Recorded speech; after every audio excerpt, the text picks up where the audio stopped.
할렐루야. 하루를 시작하는 성도들께 하나님의 은혜와 평강의 축복이 함께 하시길 기도합니다. 오늘 하루 우리의 삶을 인도하실 하나님의 은혜를 기대하며 주시는 말씀 앞에 하나님을 향한 소망의 복음을 붙드시는 성도님들 되시기 바랍니다. 10월 12일 말씀으로 여는 아침, 오늘 우리에게 주신 하나님의 말씀 욥기 6장 14절에서 30절 말씀입니다. 낙심한 자가 비록 전능자를 경외하기를 저버릴지라도 그의 친구로부터 동정을 받느니라. 내 형제들은 개울과 같이 변덕스럽고 그들은 개울의 물살같이 지나가누나. 얼음이 녹으면 물이 검어지며 눈이 그 속에 감추어질지라도 따뜻하면 마르고 더우면 그 자리에서 아주 없어지나니 대상들은 그들의 길을 벗어나서 삭막한 들에 들어가 멸망하느니라. 대마의 떼들이 그것을 바라보고 스바의 행인들도 그것을 사모하다가 거기 와서는 바라던 것을 부끄러워하고 낙심하느니라. 이제 너희는 아무것도 아니로구나. 너희가 두려운 일을 본즉 겁내는구나. 내가 언제 너희에게 무엇을 달라고 말했더냐. 나를 위하여 너희 재물을 선물로 달라고 하더냐. 내가 언제 말하기를 원수의 손에서 나를 구원하라 하더냐. 폭군의 손에서 나를 구원하라 하더냐. 내게 가르쳐서 나의 허물된 것을 깨닫게 하라. 내가 잠잠하리라. 옳은 말이 어찌 그리 고통스러운고 너희의 책망은 무엇을 책망함이냐. 너희가 남의 말을 꾸짖을 생각을 하나 실망한 자의 말은 바람에 날아가느니라. 너희는 고아를 제비 뽑으며 너희 친구를 팔아 넘기는구나. 이제 원하건대 너희는 내게로 얼굴을 돌리라. 내가 너희를 대면하여 결코 거짓말하지 아니하리라. 너희는 돌이켜 행악자가 되지 말라. 아직도 나의 의가 건재하니 돌아오라. 내 혀에 어찌 불의한 것이 있으랴. 내 미각이 어찌 속임을 분간하지 못하랴. 아멘. 여러분, 영화 친구 기억하십니까? 꽤 오래된 영화인데요, 벌써. 한국 이 영화사상 아마 1000만을 넘게 된 그런 그 시작점에 있었던 영화 가운데 하나인데, 그 영화 친구의 4인방 주인공이 등장하는 것을 알고 있습니다. 어린 시절부터 함께 친구가 되었고 또 친구로 자라왔으나 성인이 되어서 각각 자기의 살아가는 길과 방식들이 달라져 결국은 그 관계가 파국으로 치닫는 안타까운 모습을 보는데, 여러 가지 내용을 다 여기에서 설명하려고 하는 것이 본의가 아니기에 가장 기억에 남았던 대사 가운데 하나가 바로 이것 아닐까 싶습니다. 우리 친구 아니가. 서로 우리가 함께 친구이기에 네가 어려울 때에 내가 너를 도와줬다라고, 그렇게 관계가 좋았을 때에 그런 이야기들을 나누었던 것을 기억을 합니다. 그렇습니다, 여러분. 어려울 때에 함께하는 친구가 진정한 친구라고 이야기할 수 있습니다. 오늘 친구들에게 위로와 이해를 기대했던 욥은 친구들에게 철저히 실망했습니다.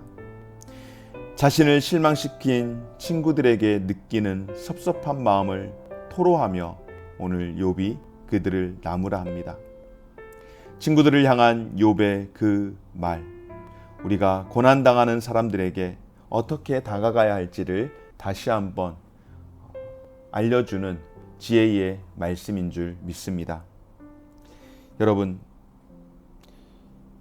욥은 자신을 찾아온 이 친구들이 개울처럼 변덕스럽다라고 그렇게 이야기를 합니다. 내 형제들은 개울과 같이 변덕스럽고 그들은 개울의 물살같이 지나가누나 라고 이야기를 하는데요. 여기에서 이 개울, 무슨 말인가 하면 이 개울은 우기 때에 지나가는 개울, 그리고 건기가 되면 쫙 빠져서 말라버리는 그런 개울을 이야기합니다. 이런 비유도 나쁘지 않을 것 같습니다. 홍수 때에 마실 물이 없다라고 그런 말을 우리가 하죠. 물이 필요할 때에 물을 구할 수 없는 그런 모습, 말은 참 많은데 욥이 고난 당할 때에 전혀 의지가 되지 않는 자들과 같다라고 오늘 욥은 그 친구들에게 책망하듯 이야기합니다. 그리고 또한 욥의 친구들이 어땠는가? 욥의 고난을 보고서 혹시 자기들도 그 일로 인하여 욥의 고난으로 인하여서 해를 입지 않을까 그런 고민을 하는 그런 모습, 그리고 욥이 그런 모습으로 인하여서 안타까워합니다.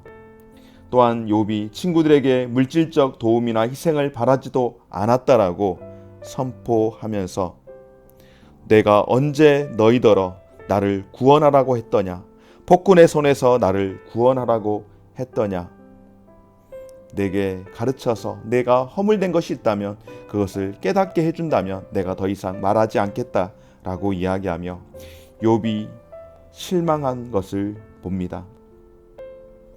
그렇습니다, 여러분. 사람은 결국 누구 때문에 실망합니까? 사람 때문에 실망을 하는 것 같습니다. 여러분, 우리 주 예수 그리스도 안에서 이루어지는 사귐은 세상에서 사귀는 사귐과 다름을 오늘 기억할 수 있기를 소망합니다. 예수님께서 우리 마음의 주인이 되는 그런 삶을 살아갈 때에, 그러니까 예수 그리스도께서 마음의 주인이 되는 그런 성도들의 사귐에는 무엇이 있을까요? 서로를 향한 동정과 위로의 마음이 있는 줄 믿습니다. 왜 그렇습니까? 내가 죽고 예수로 사는 성도는 예수 그리스도의 마음으로 서로에게 다가갈 수 있는 줄 믿습니다. 오늘 이 말씀을 통하여 오늘 욥기 6장에서 6장 가운데의 14절에서 30절의 말씀을 통하여서 우리 안에 정말로 이해하고 동정하는 진정한 친구가 필요함을 오늘 말씀을 통하여서 다시 한번 깨닫게 되어지는데요. 욥의 친구들은 욥의 상처에 마치 소금을 뿌리듯이 그를 죄인으로 취급을 하고 있습니다. 자신들의 지식과 지혜를 자랑하면서 전혀 사실이 아닌 것으로 욥을 지금 정죄하고 있는 것입니다. 친구들의 이런 태도, 너무나도 고통스러웠던 욥은 자신을 향한 책망의 근거가 무엇인지 말하라고 그렇게 이야기를 하는 것입니다. 사랑하는 여러분, 욥은 그 친구들이 욥의 자신의 그 상황만 보고 죄인으로 규정하고 꾸짖을 뿐만 아니라 자신이 낙심한 마음에 내뱉었던 한숨과 그 탄식에 말꼬투리를 잡고 책망하고 있다면서 그들이 마치 고아를 차치하려는 자, 친구를 팔아넘기는 자와 같다라고 따지고 있습니다. 그리고 그들에게 자신을 향해 고개를 돌리라고 이야기하는데요. 그러니까 지금까지 욥의 친구들이 욥을 위로하러 왔는데 욥의 몰골을 보면서 차마 욥의 그 몰골을 볼 수가 없어서 고개를 돌리고 소위 말하면 등을 돌려서 지금까지 욥을 그렇게 책망하듯이 했다라고 하는 것입니다. 욥을 제대로 바라보지도 않고 계속해서 욥을 책망만 했던 것입니다. 그래서 욥이 나를 좀 제대로 보고서 대화하라고, 나를 좀 보라고 이야기를 하는 겁니다. 여러분, 얼마나 친구들이 이 욥에게 진정성을 가지고 이야기를 하고 있었는지 여기서 우리가 좀 생각해 볼 수 있지 않겠습니까?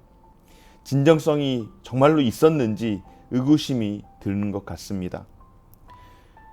어쩌면은 너무나도 몰골이 흉측해서 정말로 도저히 볼 수 없는, 안타까움에 도저히 참아 볼 수 없는 그런 마음이었을 수도 있겠지만 오늘 욥의 이런 전체적인 반응을 볼 때에는 친구들이 욥의 그 모습을 차마 끔찍해서 보지 않으려고 했던 그런 모습인 것 같습니다. 그렇습니다, 여러분. 우리는 눈에 혐오스러운 것도 보지 않으려고 하는 그런 자들입니다. 정말로 위로하러 처음에는 선한 마음으로 왔지만은 욥의 그 몰골을 보면서 차마 우리가 막 소름이 끼쳐서 그렇게 보지 못하는 그런 모습입니다. 그런데 어디 욥의 친구들만 그럴까요? 똑같습니다. 우리 인생이라는 것이 우리 눈에 혐오스러운 것은 보고 싶어 하지 않은 그런 자들입니다. 그러나 여러분, 예수님은 어떻습니까? 우리 주님은 어떻습니까? 예수님을 3번씩이나 부인하였던 베드로를 바라보시는 그 눈빛은 결단코 정죄와 판단의 눈빛이 아니었습니다. 연약한 베드로를 격려하며 위로하는 베드로였습니다. 주님의 모습이었습니다. 베드로의 그 연약함을 이해하는 주님의 눈빛이었습니다. 여러분 기억하십시오. 마치 스데반이 자신을 향하여서 돌을 던질 때에 그들을 바라보면서 저들이 나에게 돌을 던졌구나 라고 그것을 기억하는 눈빛이 아니라 그들을 불쌍히 여겼던 예수님의 눈빛. 예수님은 바로 저와 여러분들, 우리 죄인들, 세상에서 혐오스러운 그런 모습들까지라도 불쌍하고 긍휼한 마음으로 바라보는 눈빛으로 그렇게 다가와 주시는 분이 바로 예수 그리스도인 줄 믿습니다. 욥의 친구들은 욥을 정작 쳐다보지도 못했지만은 예수님께서는 죄인된 저와 여러분들을 그렇게 바라보시면서 우리에게 소망을 주시고 우리를 위로하시는 참된 친구인 줄 믿습니다. 사랑하는 여러분, 욥은 자신들을 찾아온 친구들에게 위로와 동정을 바랬지만 그들의 태도는 훈계와 책망 그리고 외면뿐이었습니다. 상대방의 처지와 마음을 진심으로 헤아리지 못하면서 그들이 내뱉는 말은 여러분 아무리 옳은 말이라고 할지라도 그 말은 결국 욥을 더 고통스럽게 하는 말이 되었습니다. 사랑하는 여러분, 교회의 모습, 성도의 모습, 교회 공동체의 모습 어떠한 모습이어야 할까요? 옳고 그름으로 상대방을 정죄하며 미움과 상처로 가득 찬 죽음의 언어가 난무하는 그런 시대 가운데에서 우리 교회와 우리 공동체 그리고 우리 가정들이 어떠하면 좋을까요? 이해해주고 그 마음을 읽어주는 생명의 언어를 사용해야 하지 않겠습니까?